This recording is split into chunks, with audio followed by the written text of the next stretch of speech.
होली की आत्मा। बचपन से शहर में रहने वाला मनोज इस साल होली की छुट्टियों में अपने गांव दुर्गापुर वापस आता है, जहां उसे देख पूरा गांव खुशी से झूम उठता है। जब गया था तब इतना सा था और अब देखो कितना बड़ा हो गया है। हाँ सरपंच जी, जब मैं गया था तब आप भी बहुत जवान थे और अब देखो कितने बूढ़े हो गए हैं आप। चलो चलो बढ़िया है। बच्चा घर वापस आ गया। इसी खुशी में आज रात पार्टी होगी। क्या बात है, गांव में भी पार्टियां होने लगी। वैसे अगर पार्टी की बात है तो आज क्यों सीधा होली पार्टी करते हैं।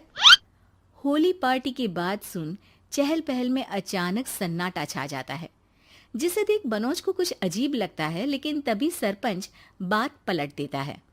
अब बहुत देर हो गई, चलो सब अपने घर चलो, पार्टी के बारे में कल सोचेंगे। मनोज भी मम्मी पापा के साथ घर आ जाता है, पर होली पार्टी और उस पर पूरे गांव की खामोशी वाली बात अभी तक उसके जहन से निकलती नहीं। पापा, होली पार्टी की बात पर सब चुप क्यों हो गए थे? अरे होगी उनकी कोई अपनी बात। मुझे गांव की पंचायत ही थोड़ी पता है। थक गया हूँ, चलो सो जाते हैं, कल बात करते हैं। पापा की बात मानते हुए मनोज भी सोने चला जाता है। आज तो छुपा लिया, लेकिन हफ्ते बाद जब होली का दिन आएगा तब इसे कैसे रोकोगे? अगली सुबह सूरज के साथ ही मनोज भी गांव घूमने निकल जाता है, जिस पर रास्ते में उसे अपनी ही उम्र के कुछ लड़के भी मिलते हैं, जिनसे दोस्ती कर अब वो उनके साथ घूमने लगता है। इसी तरह कुछ दिन बीत जाते हैं और होली नजदीक आने लगती है। दोस्तों, होली में 4 दिन ही बचे हैं, पर गांव में उसकी कोई तैयारियां क्यों नहीं दिख रही? क्योंकि यहाँ होली नहीं मनाई जाती। अरे पर ऐसा क्यों? वो राजा भूषण। अरे तुम 4 दिन के लिए आए हो, क्या इतना सोच रहे हो? चलो कुछ खाने चलते हैं। इसी के साथ एक बार फिर होली की बात को टलते हुए देख मनोज को शक होने लगता है। वो घर पहुंचते ही इंटरनेट पर अपने गांव और राजा भूषण के बारे में जानकारी निकालने लगता है। क्या? मुझे आज तक ये नहीं पता था। ऐसा कैसे? किसी ने मुझे कुछ बताया क्यों नहीं? सारी जानकारी लेने के बाद मनोज गांव वालों या अपने मम्मी पापा से कुछ पूछे बिना खुद ही उसकी सच्चाई के बारे में छानबीन करने लगता है, जिसके चलते वो राजा भूषण की हवेली में पहुंचता है। वाह, क्या हवेली है यार। पर क्या यहाँ सच में कोई भूत है? हेलो भूत जी, कोई है क्या? हम इस साल गांव में होली सेलिब्रेट कर रहे हैं, क्या आप उस पर थोड़ा इंटरव्यू देंगे? मनोज के ऐसा बोलते ही गांव में तूफान उठ जाता है और हवेली में रखी सारी चीजें हिलने लगती है। एक अदृश्य शक्ति मनोज को धक्का देकर हवेली से बाहर निकाल दरवाजा बंद कर लेती है। ये सब देख मनोज हैरान रह जाता है।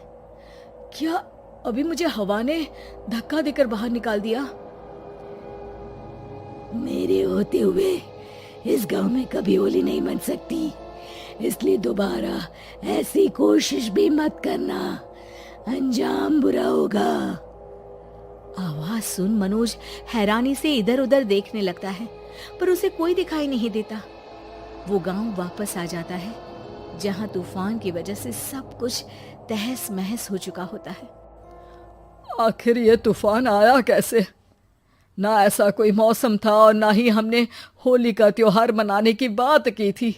सरपंच की बात पर कोई रिएक्शन दिए बिना मनोज चुपचाप अपने घर चला जाता है। इस तरह देखते ही देखते होली का दिन भी आ जाता है और मनोज रंग लेकर गांव में निकल जाता है, लेकिन गांव पूरी तरह खाली होता है। अरे त्योहार का दिन है, धूमधाम की जगह मातम क्यों मनाया हुआ है?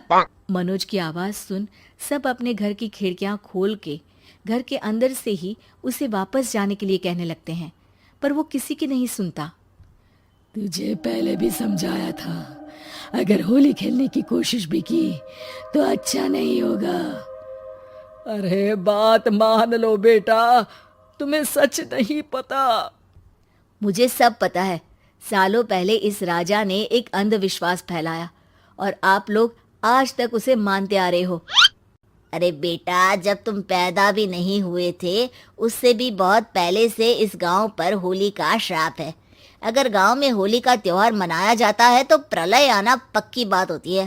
राजा भूषण इस सब में नहीं मानते थे और त्योहार मनाने लगे, जिसके चलते होली वाले ही दिन पहले उनके बेटे की और फिर उनकी मृत्यु हो गई। तभी से गांव की रक्षा के लिए उनकी आत्मा उस हवेली में रह रही है। सबकी बातें सुन मनोज उलझन में पड़ जाता है। सोचना भी मत मनोज, अगर तुमने इस परंपरा को तोड़ने की कोशिश भी की तो उसका परिणाम इस गांव और गांव के लोगों के लिए अच्छा नहीं होगा। मुझे भी यकीन नहीं हो रहा कि आप लोग एक बेतुकी बात को मानकर सालों से रंगों के त्योहार को मातम की तरह मनाते आ रहे हो। मनोज किसी की कोई बात ना मानते हुए पूरे गांव में रंग बिखेर देता है, जिसके तुरंत बाद वहां तूफान के साथ बिजलियां गरजने लगती है। अचानक मौसम में ऐसा बदलाव देख जहां मनोज कंफ्यूजन में आ जाता है, वहीं गांव वाले डर से सहम जाते हैं।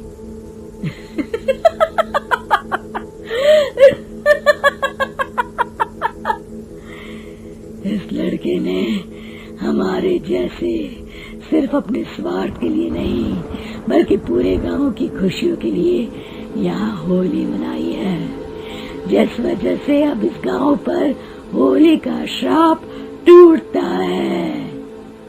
ऐसा बोलकर राजा का भूत वहां से गायब हो जाता है, जिसके बाद गांव के लोग धूमधाम से होली मनाते हैं।